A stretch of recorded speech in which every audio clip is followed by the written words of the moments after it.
Bismillahirrahmanirrahim. Assalamualaikum warahmatullahi wabarakatuh. Oke teman-teman semuanya, pejuang PTN tahun 2024. Pada video kali ini saya akan membahas tutorial soal-soal TPS pengetahuan kuantitatif untuk persiapan UTBK SNBT tahun 2024. Tonton sampai selesai agar teman-teman semuanya nanti dapat memahami dan menguasai, serta mudah-mudahan dalam tes nanti dapat skor di atas 700. Oke, kita mulai dari paket 1. Nah, paket 1 ini, paket 1 terdiri dari 10 soal. Mari kita mulai soal yang pertama, soal nomor 1. Nah, soal nomor 1, barisan Y-3, 1, 6 itu merupakan barisan aritmatika, maka nilai Y berapa? Nah, ini soal tentang barisan. Maka untuk itu sebenarnya soal ini cukup sederhana ya. Mari kita ingat, kalau ada barisan aritmatika, maka salah satu sifatnya, misalnya kita punya barisan 2, 5, nah berikutnya kan 8. Nah, berikutnya lagi berapa? 11 dan seterusnya. Nah, pada barisan aritmatika ini ternyata mempunyai sifat suku pertama ke suku kedua, suku kedua ke suku ketiga, dan seterusnya. Coba kita lihat, 2 ke 5 itu adalah bertambah 3, 5 ke 8 juga bertambah 3. Nah, 8 ke 11 juga bertambah 3. Artinya, nah, setiap dua suku maka di sini penjumlahannya adalah sama. Nah, dengan memahami sifat ini berarti soal di atas, Y-3 di sini 1, di sini 6. Berarti 1 ke 6 dengan Y-3 ke 1 itu nanti mempunyai jumlah yang sama. 1 ke 6 ini adalah berjumlah tambah 5. Terus Y-3 ke 1 juga bertambah 5. Nah, sehingga kalau kita tulis Y-3 jika ditambah 5, yaitu nilainya sama dengan 1. Y-3 tambah 5 yaitu 2, sama dengan 1. Nah, 2-nya kita pindah ruas kanan, Y sama dengan 1 minus 2, berarti dapat nilai Y sama dengan minus 1. Nah, karena yang ditanyakan nilai Y, berarti jawabannya minus 1, yaitu adalah D. Ini soal nomor 1. Selanjutnya nomor 2. Nah, soal nomor 2 ini beda sama yang ditanyakan. Barisan Y-1, 6 merupakan barisan aritmatika. Jumlah 8 suku pertama barisan tersebut sama dengan 3 kali. Nah, di sini ada jumlah dan di sini sama dengan 3 kali suku keberapa. Oke. Nah, barisan di atas seperti nomor 1 tadi, Y-1, 1, 6, berarti 1 ke 6 bertambah 5. Berarti kita dapatkan Y-1. Nah, jika ditambah 5 yaitu sama dengan 1. Nah, kita lanjutkan di sini nanti Y-1 ditambah 5 yaitu berapa? 4 ya. Nah, ini sama dengan 1, berarti didapat nilai Y sama dengan minus 3. Nah, karena Y-nya ketemu minus 3, maka barisan tersebut bisa kita tulis minus 3 minus 1 yaitu minus 4. Habis minus 4 1. Nah, ini tambah 5. Terus 6, tambah 5 lagi 11, tambah 5 lagi 16, tambah 5 lagi 21, 26, 31, 36, 41, dan seterusnya. Nah, ini untuk barisan tersebut karena Y-nya sudah ketemu min 3, maka barisannya minus 4, 1, dan seterusnya. Nah, terus jumlah 8 suku pertama. Nah, jumlah 8 suku pertama yaitu S8. Nah, masih ingat Sn itu sama dengan N dibagi 2 kali A ditambah UN. Nah, Berarti suku ke-8 berarti S8 berarti N-nya diganti 8. 8 dibagi 2 yaitu 4. A itu suku pertama yaitu minus 4. Nah, minus 4 ya. Oke, UN adalah N-nya 8 berarti suku ke-8. Pertama, kedua, ketiga, keempat, kelima, keenam, ketujuh, 8 berarti 31. Nah, selanjutnya 4 gitu. Minus 4 tambah 31 27. Ingat, tadi yang ditanyakan 3 kali, berarti harus ada konstanta 3. Maka di sini 27-nya kita ganti yaitu 4 3 kali 9. Nah, karena diminta adalah 3 kali, maka di sini ada 3. Maka hasil akhirnya berarti apa? 3 kali. Nah, 3 kali. Nah, 3 kali 4 kali 9. 4 kali 9 yaitu 36. Berarti jumlah 8 suku pertama 3 kali 36. 36 itu kalau kita cek pada suku-sukunya tadi adalah suku ke-9. Berarti 3 kali suku ke-9. Berarti jawabannya adalah B. Oke, teman-temannya sudah paham 2 soal untuk paket 1 ini. Kita lanjutkan soal nomor 3. Nah, soal nomor 3. Pada segitiga ABC diketahui sudut CAB adalah 30 dan panjang BC adalah akar 2, titik D pada garis AB sehingga CD tegak lurus AB. CD tegak lurus AB. CD tegak lurus AB. Nah, ini tegak lurus. Oke. Nah, BD sama dengan CD, maka sudut ACB berapa? Oke, ini menggunakan logika saja sederhana. Masih ingat, dalam segitiga jumlah sudutnya adalah 180. Sedangkan definisi trigonometri, sinus itu depan dibagi miring, kosinus itu samping dibagi miring, tangen itu depan dibagi samping. Mari kita kerjakan soal tersebut. Yuk. Sudut CAB 30. CAB berarti sudut ini 30. Nah, sudut ini 30. Gitu. Nah, panjang BC akar 2, panjang jadi akar 2, akar 2. Gitu. Nah, sedangkan CD sama BD adalah sama. Nah, segitiga siku-siku ini kalau di sini akar 2, di sini dengan ini sama, otomatis di sini 1, di sini adalah 1. Nah, coba diperhatikan segitiga BCD. Nah, di sini 1, di sini 1, di sini akar 2. Menggunakan sin boleh, menggunakan cos boleh, menggunakan tangen boleh. Masih ingat? Nah, tangen B ya, tangan B yaitu depan bagi samping. Berarti kalau kita selesaikan tangen, nah, tangen B yaitu depannya adalah 1, nah sampingnya adalah 1. Berarti tangannya sama dengan 1. Nah, tangan berapa yang sama dengan 1? B-nya adalah 45. Oh, berarti sudut B ini adalah 45.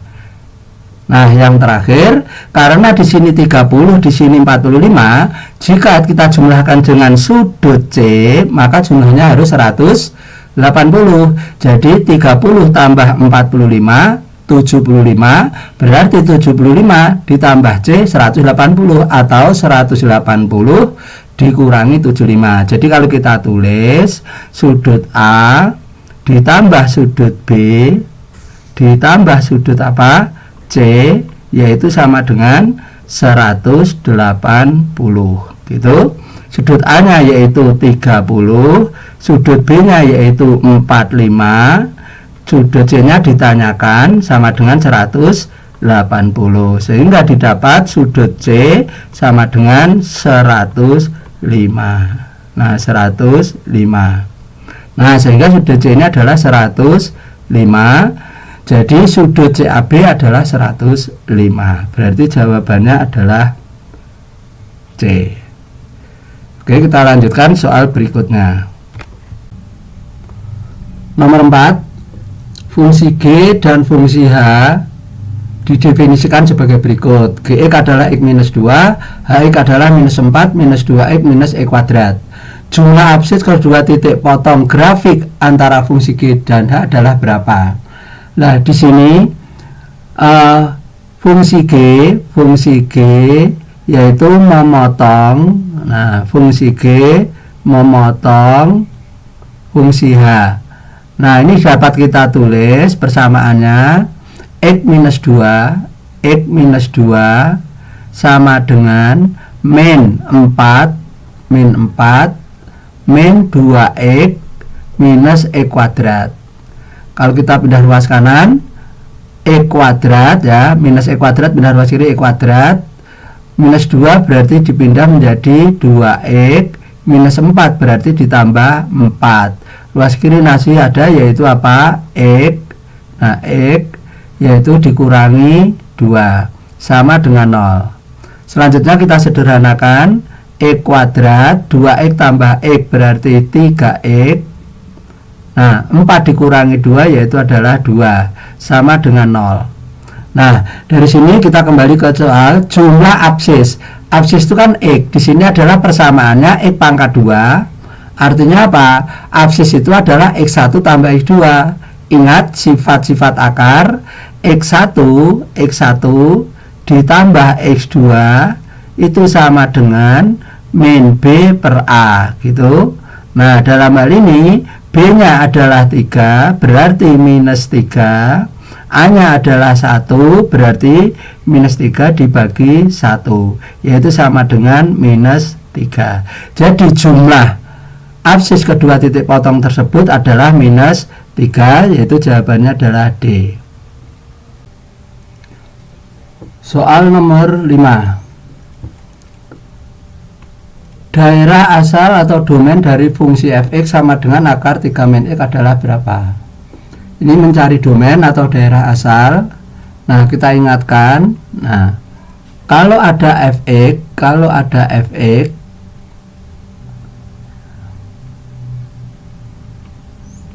sama dengan y.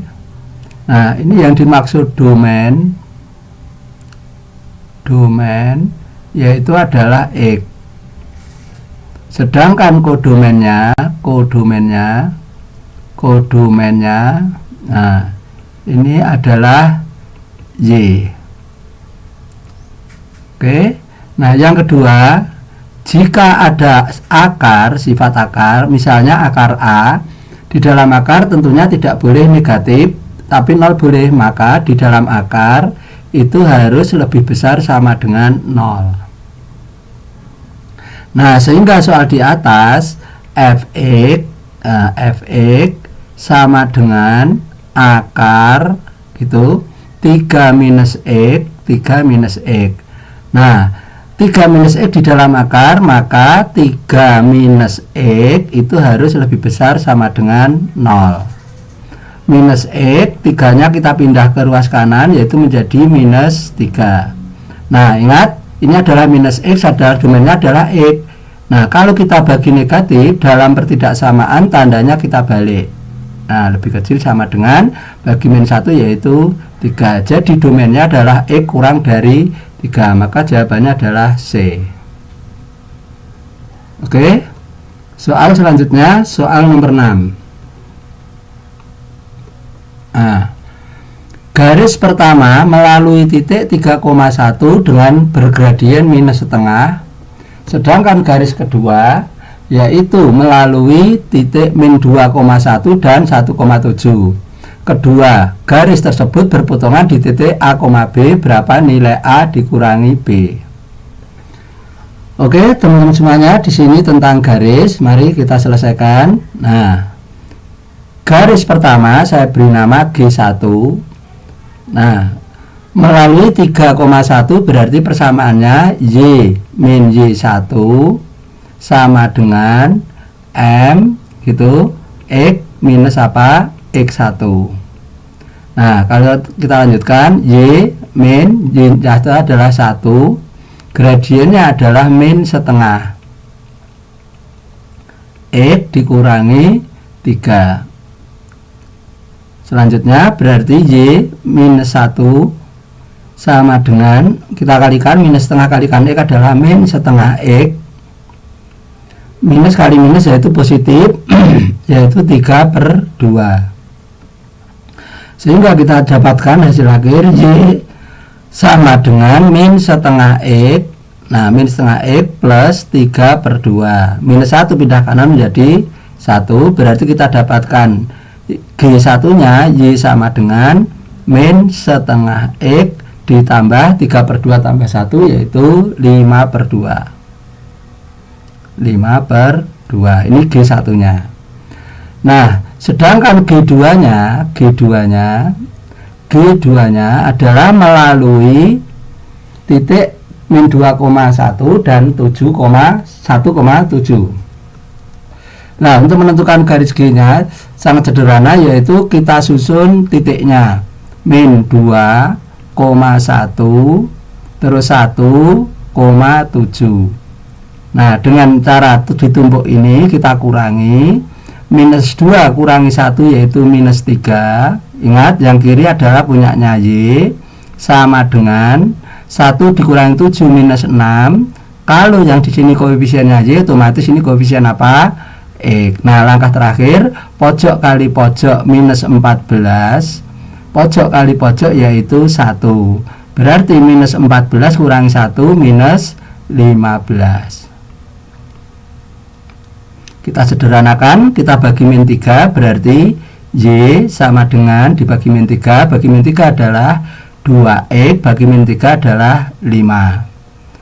Nah, ini sudah ketemu G1 dan G2. Nah, kedua garis tersebut berpotongan, berarti dapat kita tulis persamaannya. Nah, dapat kita tulis persamaannya G1 berpotongan G2, berarti nanti di sini min setengah X ditambah 5/2. Nah, itu sama dengan 2X ditambah berapa? 5.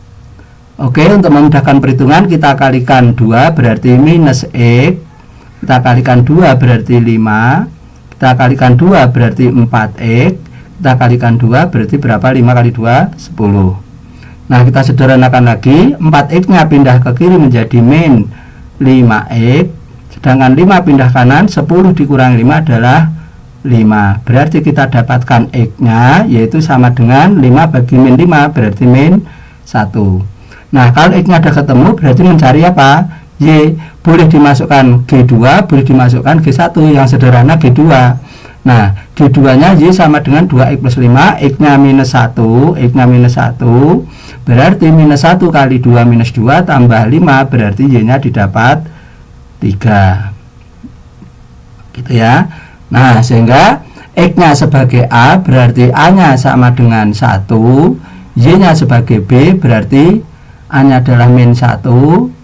Nah, B nya yaitu sama dengan 3. Jadi A dikurangi B, minus 1 dikurangi 3, minus berarti minus 4. Oke, jadi jawabannya adalah A. Ini soal nomor 6. Nah, selanjutnya soal nomor 7. Nah, soal nomor 7. Peluang seseorang sukses melempar bola ke keranjang basket 2/3. Jika dia melempar bola 3 kali, maka peluang sukses pertama kali terjadi pada lemparan ketiga adalah berapa? Oke, ini tentang peluang. Nah, peluang sukses misalnya kita tulis PS, yaitu peluang sukses. Nah, peluang suksesnya yaitu 2/3. Berarti peluang tidak suksesnya, tak tulis tidak sukses, TS, tidak sukses, yaitu dijumlahkan harus bernilai 1. Kalau peluang suksesnya 1/3, berarti peluang tidak suksesnya adalah 1/3. Nah, seseorang tersebut melempar bola sebanyak 3 kali. Ini lemparan pertama, ini lemparan kedua, ini lemparan ketiga. Nah, ketika sukses, ini tidak sukses, ini tidak sukses, ini adalah sukses.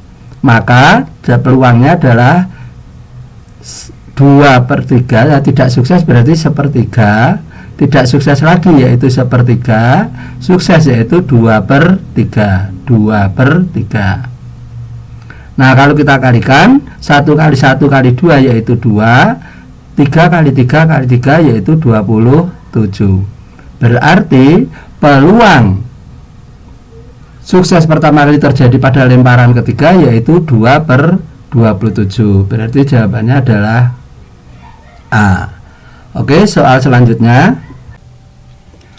Soal nomor 8. Jumlah dua bilangan asli berurutan merupakan bilangan prima antara 10 sampai 15. Berapa hasil kali kedua bilangan tersebut yang mungkin?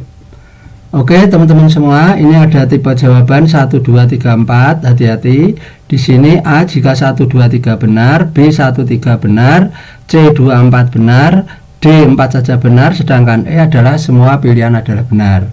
Kembali ke soal. Jumlah dua bilangan asli, misalnya dua bilangan asli berurutan itu kita misalkan yaitu A dan B, ini berurutan. Nah, berurutan. Oke, berurutan. Nah, merupakan bilangan prima antara 10 sampai 15, merupakan bilangan prima yaitu antara 10 sampai 15. Berarti bilangan primanya 11 atau 13. Nah, ini bilangan prima antara 10 sampai 15.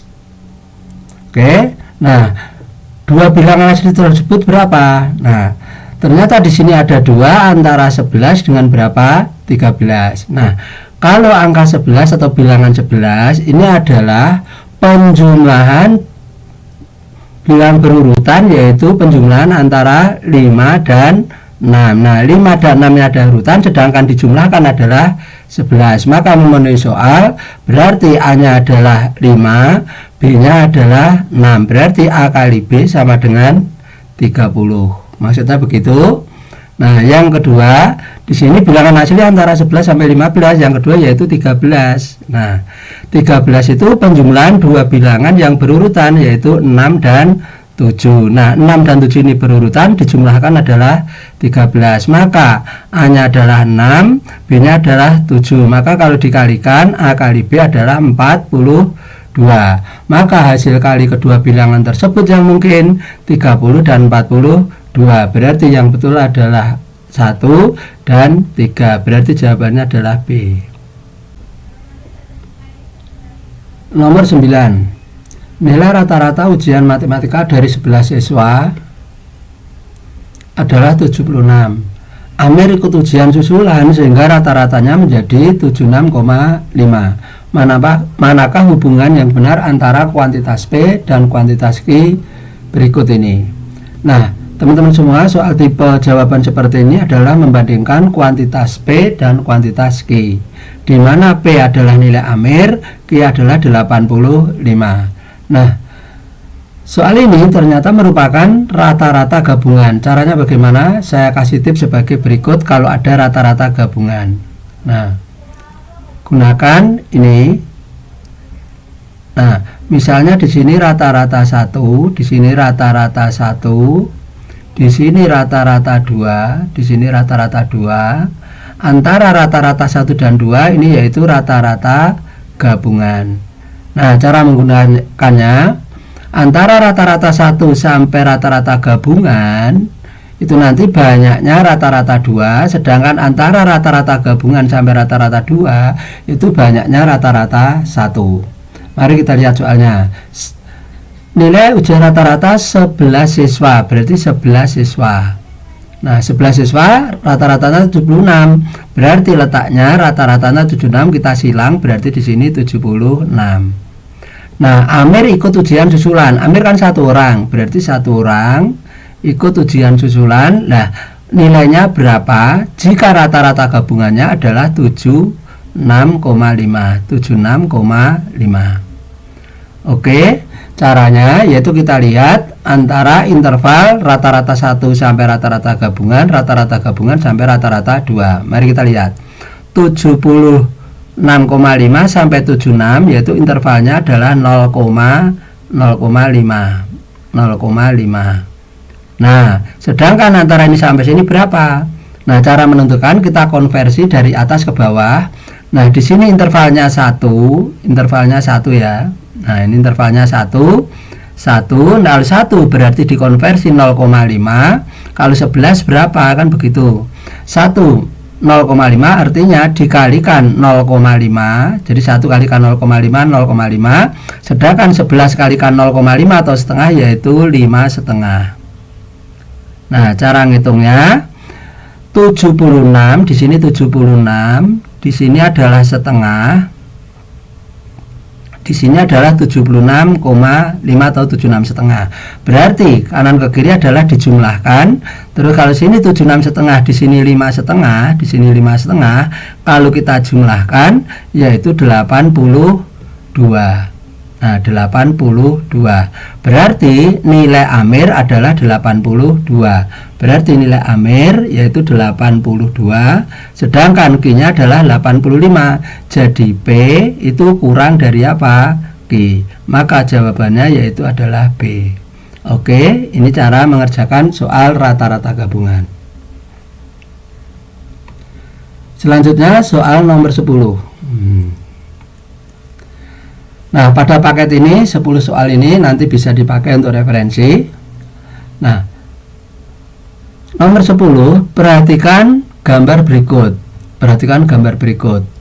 Diketahui sebuah segitiga PQR siku-siku DQ, berapakah luas segitiga tersebut jika pernyataan 1 sudut P-nya adalah 60, sedangkan pernyataan 2 perbandingan PQ banding QR banding RP adalah 1 banding akar 3 banding akar 2. Teman-teman semuanya, soal tipe jawaban seperti ini adalah A itu jika pernyataan 1 saja cukup, tetapi pernyataan 2 tidak cukup, sedangkan B pernyataan 2 saja cukup, tetapi pernyataan 1 tidak cukup, sedangkan C yaitu 2 pernyataan bersama-sama cukup, tetapi 1 pernyataan saja tidak cukup. Sedangkan D pernyataan 1 saja cukup dan pernyataan 2 saja juga cukup. Sedangkan E yaitu pernyataan 1 dan pernyataan 2 tidak cukup untuk menjawab pertanyaan. Jadi ini harus hati-hati. Nah, di sini triknya yaitu apa? Ada 2, yaitu yang pertama yang ditanyakan berapa luas segitiga tersebut. Berarti ditanyakan luas. Nah, ditanyakan luas berarti kalau luas itu bisa kita hitung artinya cukup. Kalau luas itu tidak bisa kita hitung berarti tidak cukup. Sedangkan informasi yang diberikan ada pernyataan 1, pernyataan 2. Oke, kita lihat pernyataan 1 dulu. Jika pernyataan 1 diberikan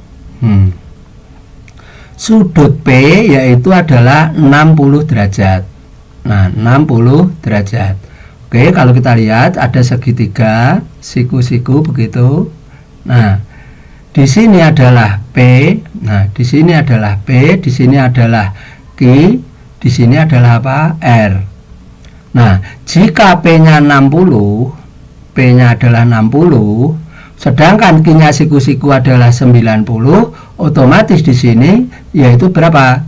30, karena ketiga sudut ini kalau dijumlahkan 180. Nah, karena di sini 60, di sini 30, maka terjadi perbandingan yaitu nah di sini 1, di sini 2, di sini akar 3. Artinya apa?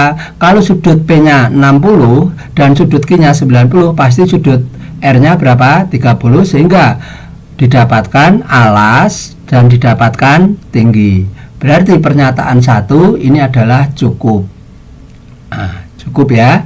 Nah, sekarang kita lihat pernyataan 2. Nah, pernyataan 2 di sini ada segitiga lagi tadi. Segitiga siku-siku. Nah, siku-siku. Di sini adalah P, di sini adalah Q, di sini adalah apa? R. Nah, di sini perbandingan PQ yaitu 1, PQ-nya 1, sedangkan QR-nya adalah akar 3, sedangkan QR-nya, PR-nya atau RP-nya yaitu 2. Berarti alasnya ada, tingginya juga ada, berapapun perbandingannya, berarti luas segitiganya juga ketemu. Berarti pernyataan 2 juga cukup. Nah, artinya apa? Pernyataan 1 saja cukup dan pernyataan 2 saja cukup, maka jawabannya adalah D. Nah, jawabannya adalah D. Oke, ingin sukses? Nah, tonton lagi video berikutnya. Semoga bermanfaat. Wassalamualaikum warahmatullahi wabarakatuh.